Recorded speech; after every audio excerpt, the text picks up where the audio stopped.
you think of $1 million homes, you probably aren't imagining a 2-story row house with a garage underneath. To be fair, half of the stuff actually isn't even mine anymore. I'm just showing them how my parents live. We have things. Good morning, guys, and welcome to my childhood neighborhood where my parents actually still live here in San Francisco. Today, I'm going to be showing you around the neighborhood I grew up, but also my parents' house where I'm currently staying this week while I'm visiting, and how they live. Every house in this entire neighborhood is worth over $1 million. It's insane. And actually, fun fact is San Francisco's Sunset area where I'm in now used to be dunes, sand dunes. And then in the 1990s, there was the big boom after the earthquake, after the Great Recession. Lots of building here happened. Almost all the houses look very similar. They're the same size, they have the same layout. Everybody has a garage, which, fun fact, every garage is secretly turned into an apartment or an in-law unit, whether it's legally or not, and it's always being rented out. And that's kind of a reason why this area is so popular, because it's like a good residential area where a lot of people live. My parents live just around the corner from here. And although there's a few different styles, my parents basically live in one of these that look exactly the same. And even though these houses are worth quite a bit now, when they first moved in, they bought it for, I think, around $200,000. And even then, it was really hard for them to save up enough for a down payment. So luckily, my aunt lent us the money, with interest, of course, but we paid that back. And my parents paid it back working 3 jobs. And they ended up refinancing 3 times. So it took them over 30 years to finally pay it off, but they finally did. All right, let's go upstairs. Let me show you my room. Let me show you where I actually grew up. Here goes nothing, guys. Right away, the living room is on the left. And here we have the shoe bakery rack. Now I'm a minimalist and I literally own 1 pair of shoes, but this is what I kind of grew up with. I don't know if it's the Chinese culture or the old communist culture, you know, kind of growing up in this communist times, or just being poor. But my parents, and I think a lot of older people in Ukraine and the former USSR, they're hoarders. They never throw anything away. And it's not just my parents. Like, I went to my aunt's house. But as people get older, they just tend to kind of hold on to more things, and it's harder for them to live minimalistically.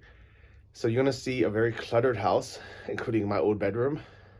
But yeah, it's very different than how I live now. So as you walk in, this is a painting of my mom when she was young. She was really, really beautiful when she was young. She's still beautiful now, but she is actually in her 70s. And this is the piano that she actually plays on. I took lessons a few times, but I never enjoyed playing. I never wanted to learn. And I think it was because I had so much happening. I like Monday through Friday I had school, and Saturday they would send me to Chinese classes, and then at night they wanted me to play piano, and then on Sunday I had to go with my parents to go grocery shopping, and it was just too much, and I just did not want to learn. But I wish I knew how to play the piano now.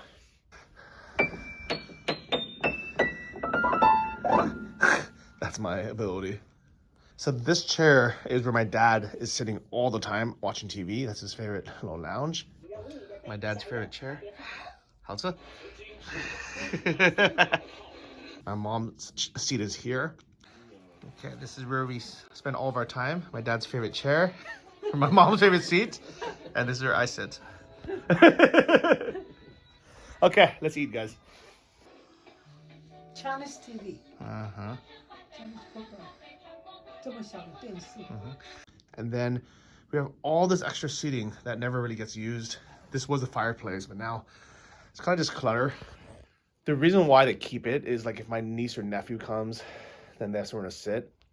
But honestly, I think with like if we threw away half the stuff, it would just feel bigger and kind of more comfortable. Speaking of which, look at this. This, guys, is our stereo kind of sound system. This, yes, it is like a old cassette player and an old amp and actually like a laser disc player. Do you guys even know what this is? Is there, like, who still uses this? But my parents they refuse to throw any of this away. Could have VCR. Yeah, I guess that didn't work. Let's turn that off. And the funny thing is, my sister gave my parents like a 60-inch TV from her old house. And they just had nowhere to put it. And then it was too high to put up there. They didn't want to replace this. So they ended up just giving it back to her. I think it's just in storage now. So they would rather have this tiny like 21-inch screen just because they don't want to get rid of this.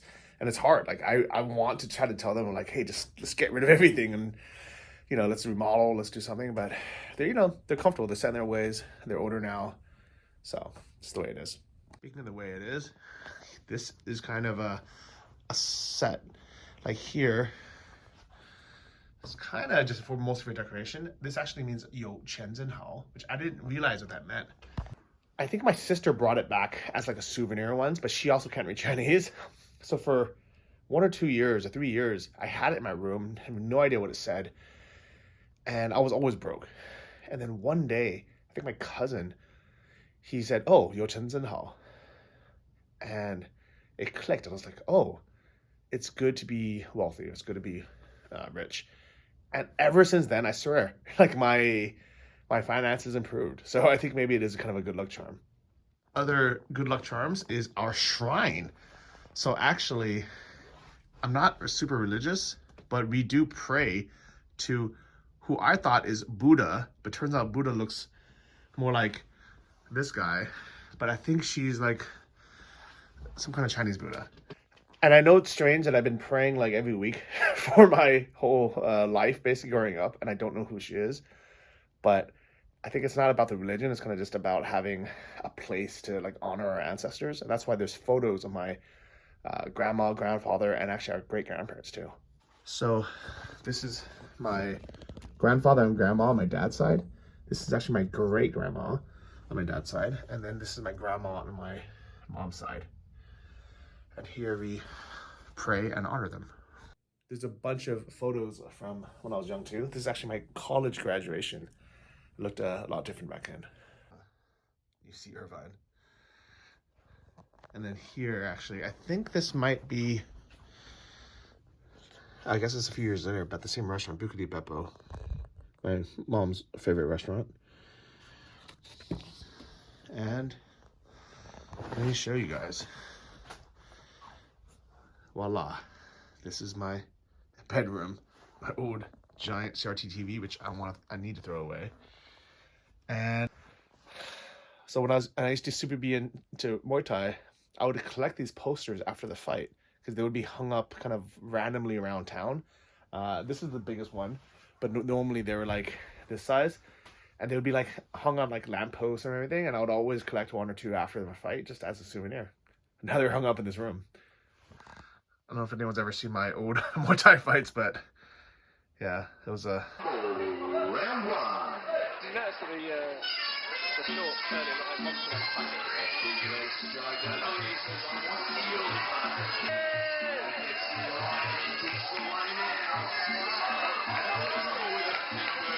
It was definitely a time, but it was a long time ago.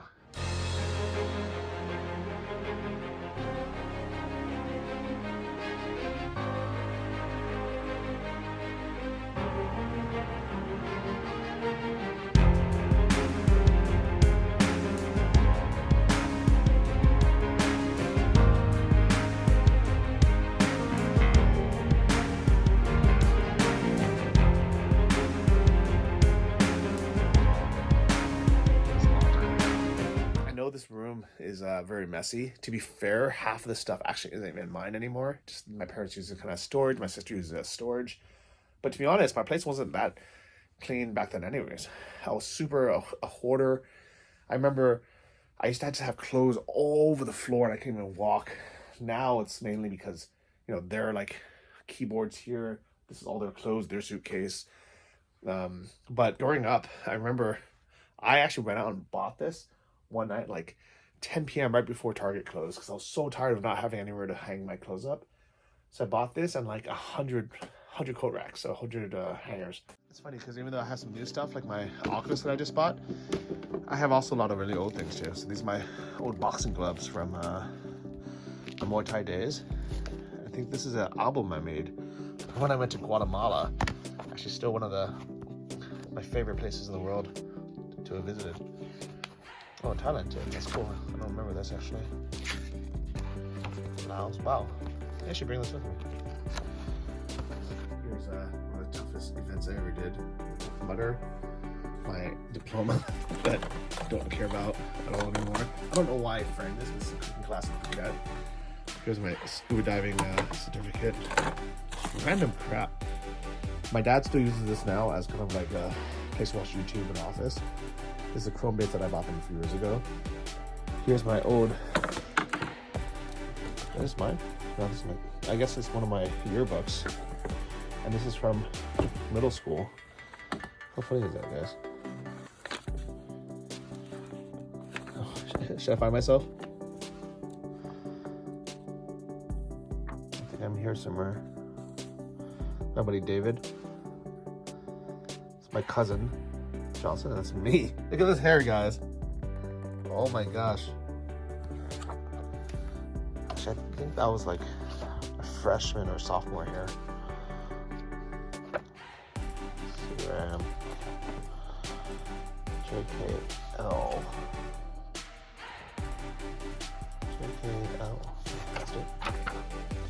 Johnny Jen. Oh my god, where am I? This guy? No. That's me. Not as bad, I guess. Man, it is crazy to think how much I've changed since, you know, I guess high school was a long time ago. I mean, I guess everybody changes a lot, right? But like, man, I'm like, I look around, I'm like, man, was this me? Like, even this Muay Thai part, this was a big part of my life for maybe 5 years. But, you know, that's not me anymore. I'm not, you know, fighting anymore and training anymore. But it used to be, I mean, it used to be like such a big part of my life. And actually, as was Magic the Gathering. I used to be so into this game. Actually, I still have my decks and everything. How crazy is this? I have no idea if any of this is worth anything, but definitely, this was a fun game. I played so many hours on. I even have a signed poster of Hoist Gracie. The whole plan is there. Hoist right there. The intensity they gave to the other fighter.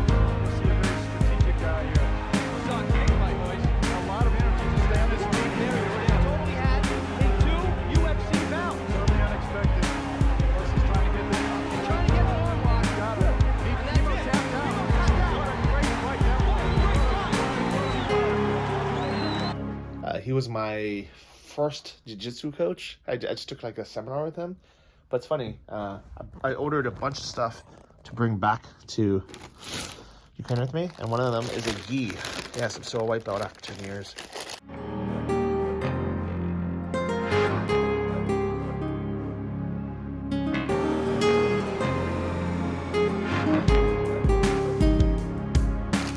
Also some Sour Patch Kids.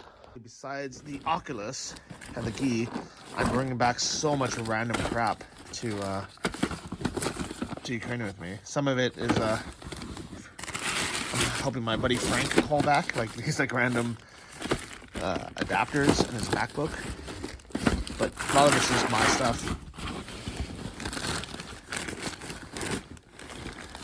So that's pretty much it for my room. This is where I spent a lot of time.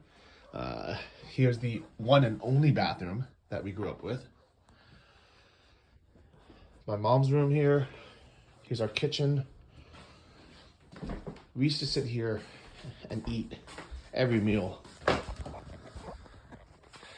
I remember as a kid, I wasn't really allowed to do anything. I wasn't allowed to watch TV. I wasn't allowed to use the phone. So I'd come home after school and I would sit here, watch my mom cook, and then wait for my dad to come home at, 5:30 or 6 p.m. We'd have dinner as a family. He would give me my math book, stand over my shoulder, and yell, "What is 7 times 7? What is 7 times 8? What is 7 times 9?" It used to freak me out, guys. That's why I always hated school after that. But it was nice. Me, my sister, my parents would sit at this table, which you can tell hasn't been used for years. But that was great. And this was my bedroom growing up, but my dad uses it now. That's my twin bed I used to sleep on. I'm actually from here you can see our backyard. Let me take you guys down. So one thing that will always be in my parents' kitchen is fresh cut fruit. And here is downstairs. We have a little garage on the left that no one ever parks in. And then on this side, if you step on this cutting board, narrowest staircase ever. I don't even know how I'm gonna get through this, guys. I barely fit nowadays. Oh my god. But my dad, he still takes care of it. He composts a bit. Those are organic waste. There was a fence here, but the neighbor doesn't want to pay for half of fixing it. So now we can go to our neighbor's yard, but it doesn't really matter. We don't go down here anymore. But yeah, this is it, guys. Compost bin. I think above me is figs. There used to be grapes. Look, I wish these are in season right now, but we have a fig tree. Yeah, pretty big yard actually. One of the reasons why people like the Sunset is everybody has a yard. It's weird that nobody builds like an ADU or like a small house back here, even though it's legal now. I think no one wants to be the first one to do it. Like my dad's like old now, he's like 75. He used to spend a lot of time down here cultivating, growing, you know, fruits and vegetables. But now I think he just does kind of the bare minimum to maintain. It's a lot of work. It's a lot of work, guys. But it's cool to have this big yard in the back. I think we still even have some, I think this might be an apple tree or something. But that's apple tree there. We have limes. And this is like right in San Francisco as well.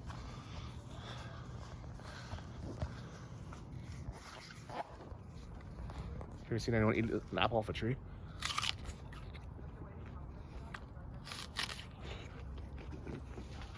Good. I'm about to take it with me. If you ever wondered how I grew up, where I lived, how I lived, this is it. People think that San Francisco is like glitz and glam, but most people, especially, you know, Asian American immigrants, this is kind of how I grew up. This is still how people live. All right, so I guess while I'm in my, I don't know, childhood home, this would be a good time to do a little FAQ. So I lived here pretty much my whole life since I was 5 years old. My parents lived in a small one-room apartment before then. Luckily, they were able to save up enough and borrow enough from my aunt to put a down payment on here. My dad was working basically in a warehouse doing manual labor, and then on weekends driving a taxi. My mom worked as a waitress. So it was never, you know, very affluent life growing up. But luckily, they were able to finally pay this place off.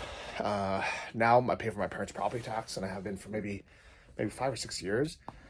And actually, you know, I basically retired my parents when they turned, I think, like 67 or something, because I was like waiting for them to retire themselves. I was like, what are you doing? Why are you still working? You're like, you know, my mom was still working part-time as a waitress.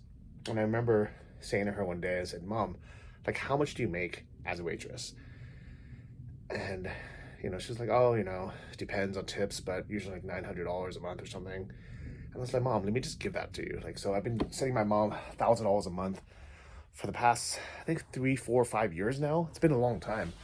I think finally they're okay and they've saved up enough where they, you know, they have a little cushion. But yeah, it was tough, man. Like, I mean, that's why when people ask me why I don't live like more like I'm rich, it's because like a lot of my money went to my parents, you know, sending it to them to live, but also paying their property taxes. So now, like, you know, hopefully, you know, going forward, now that I have a house, I have lower expenses, I'll be able to enjoy life and ball out a bit more. But, you know, I was helping my parents with their retirement, but also I was saving up for my own, because that's like one of my biggest fears, to grow up poor, you know, and not be able to support myself, not having, you know, not relying on like government pension, right? I don't really trust. So that's, you know, a big part of my life. I have a lot of chapters in my life that have been closed now.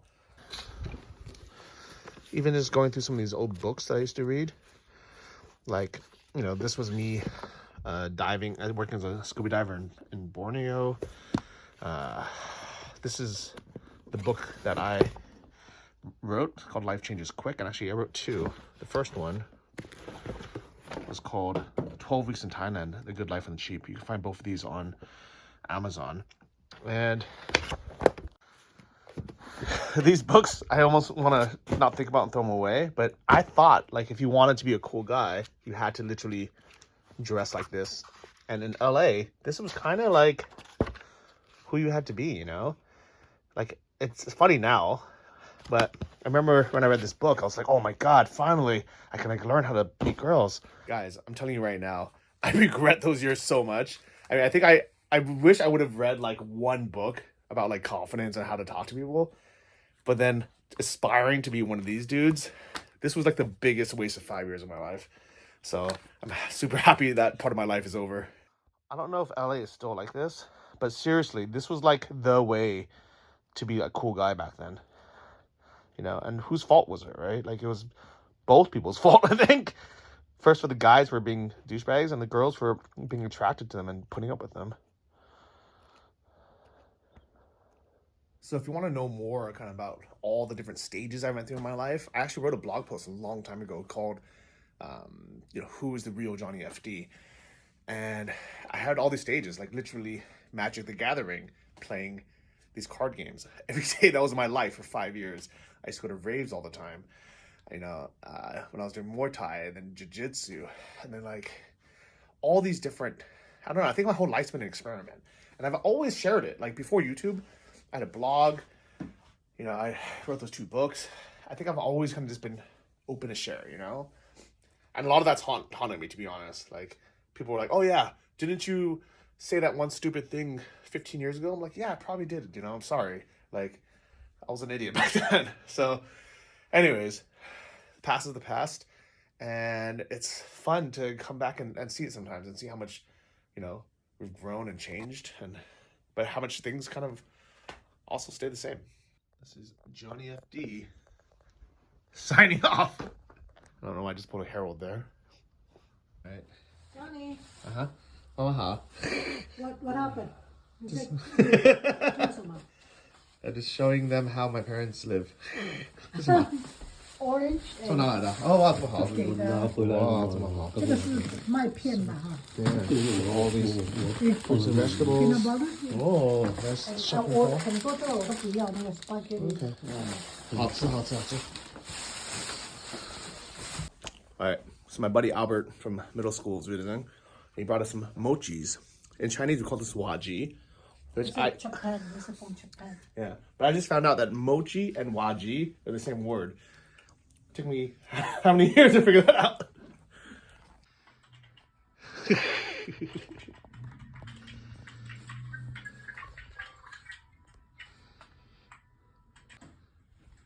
Ooh. Boom. Boom.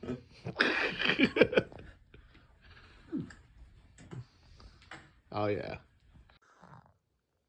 Alright guys, so here are some of the products I bought from Amazon to bring back. Luckily they're all pretty small, even though some of them are heavy. Like batteries. These are AAA. Oh, what? One was supposed to be AA. Crap. Let me double check that. Alright, crap. I accidentally ordered 2 boxes of AAA batteries. I wanted to order 1 AA and 1 AAA. Now I have 72 AAA batteries. What am I gonna do with that? Alright, anyways. This is a USB-C to USB-A cable. Here is a wireless charger. This I'm really excited about. This is a light therapy lamp that is good for not having sun in Ukraine. Little mini tripod for my phone. This is a 1 terabyte portable SSD card, SSD drive to back up my laptop. This is some night lights. And these are some cheap headphones I'm going to use for editing. They're wired. I also bought a, a hub to plug in my monitor. This is a security cam by Waze. This I'm really excited about for my apartment. here are some earplugs. And I'm going to try these because once in a while I snore if I drink too much alcohol or eat too much bread. So hopefully this will help.